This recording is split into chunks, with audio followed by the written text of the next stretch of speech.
प्रकार पुराने समय में एक ऐसा शिष्य हुआ जिसने अपने हुनर और गुरु भक्ति से अपना नाम इतिहास के पन्नों पर दर्ज करवा लिया। उस वीर योद्धा का नाम था एकलव्य। महाभारत काल में प्रयाग के तटवर्ती प्रदेश में सुदूर तक फैला हुआ एक राज्य श्रृंगवेरपुर था। निषाद राज हिरण्यधनु उस आदिवासी इलाके के राजा व एक महान योद्धा थे। गंगा के तट पर स्थित श्रृंगवेरपुर उसकी सुदृढ़ राजधानी थी। उस समय श्रृंगवेरपुर राज्य की शक्ति मगध, हस्तिनापुर, मथुरा, चेदी और चंदेरी आदि बड़े राज्यों के समकक्ष थी। निषाद राज हिरण्यधनु और रानी सुलेखा व उनकी प्रजा सुखी और संपन्न थी। निषाद राज हिरण्यधनु की रानी सुलेखा ने एक पुत्र को जन्म दिया जिसका नाम अभिद्युम्न रखा गया। बचपन में वह अभय के नाम से जाना जाता था। बचपन में जब अभय शिक्षा के लिए अपने कुल के गुरुकुल में गया तो अस्त्र शस्त्र विद्या सीखने लगा। शाबाश एकलव्य, तुम्हारी अस्त्र शस्त्र के प्रति लगन और एक निष्ठा को देखते हुए आज से तुम्हारा नाम एकलव्य होगा। एकलव्य ने गुरुकुल में अस्त्र शस्त्र की सारी शिक्षाएं ली, पर एकलव्य को अपनी धनुर्विद्या से संतुष्टि न थी।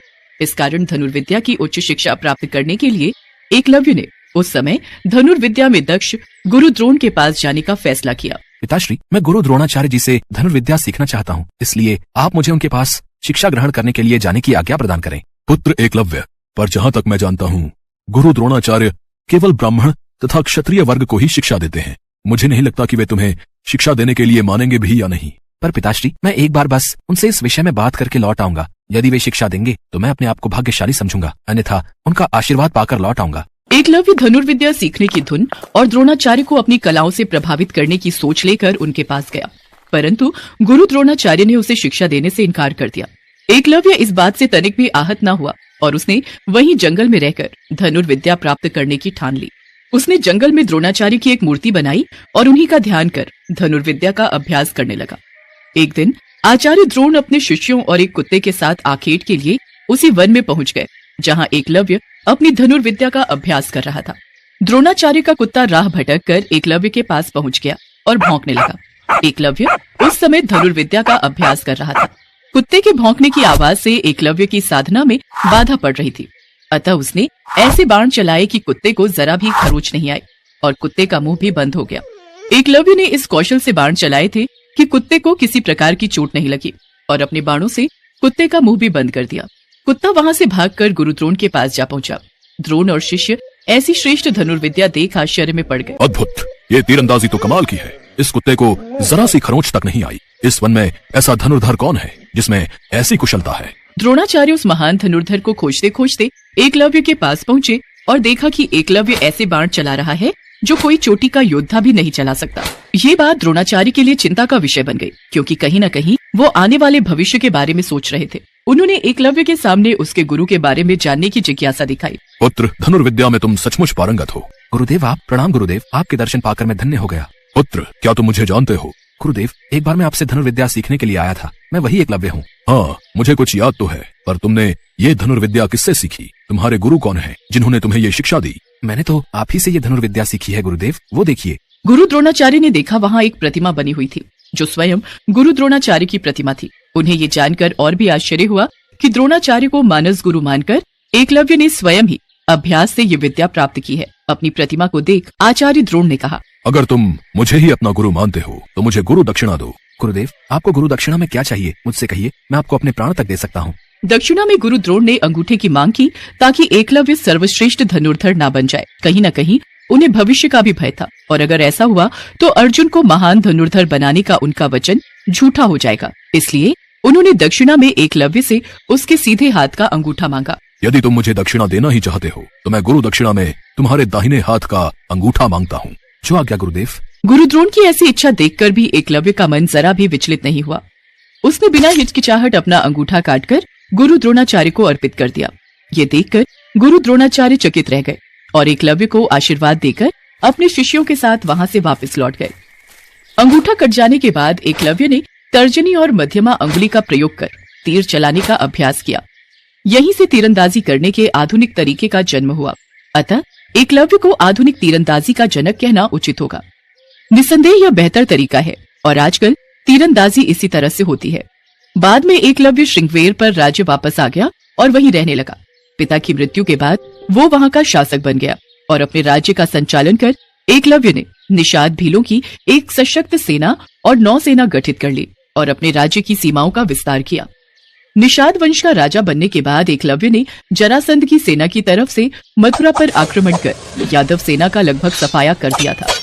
यादव वंश में हाहाकार मचने के बाद जब कृष्ण ने दाहिने हाथ में महज 4 अंगुलियों के सहारे धनुष बाण चलाते हुए एकलव्य को देखा तो उन्हें इस दृश्य पर विश्वास ही नहीं हुआ। एकलव्य अकेले ही सैकड़ों यादव वंशी योद्धाओं को रोकने में सक्षम था। इसी युद्ध में कृष्ण ने छल से एकलव्य का वध किया था। उसका पुत्र केतुमान महाभारत युद्ध में भीम के हाथ से मारा गया था।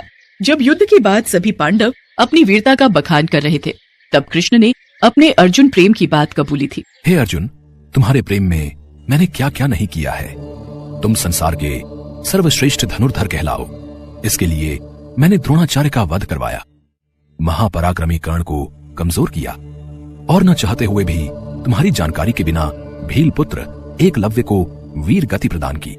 और इन सब के पीछे केवल एक ही वजह थी कि तुम धर्म के रास्ते पर थे, इसलिए धर्म की राह कभी मत छोड़ना। एकलव्य की महान गुरु भक्ति के कारण उसका नाम सदा के लिए इतिहास के पन्नों पर लिख गया। आज भी जब सर्वश्रेष्ठ गुरु भक्ति की बात आती है तो महान शिष्यों में एकलव्य का नाम सर्वप्रथम आता है।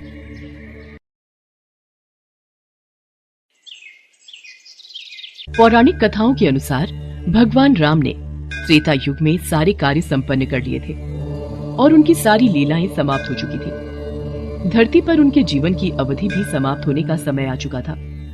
लेकिन समय समाप्त होने के बाद भी मृत्यु के देवता यमराज भगवान राम के समीप उनके प्राण हरने नहीं आ पा रहे थे, क्योंकि रामदूत हनुमान भगवान राम के प्राण रक्षक थे, जो स्वयं महाकाल का एक रूप है। और महाकाल से उनके आराध्य भगवान राम के प्राण छीनने की हिम्मत ना तो किसी काल में थी और ना ही किसी अन्य देवता में।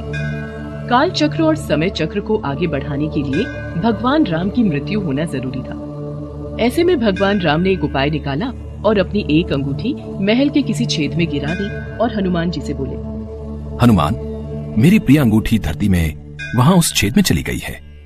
क्या तुम पाताल लोक से मेरी अंगूठी ढूंढ कर ला सकते हो? प्रभु, बस इतनी सी बात। मैं अभी जाता हूँ और शीघ्र ही आपकी अंगूठी लेकर आता हूँ।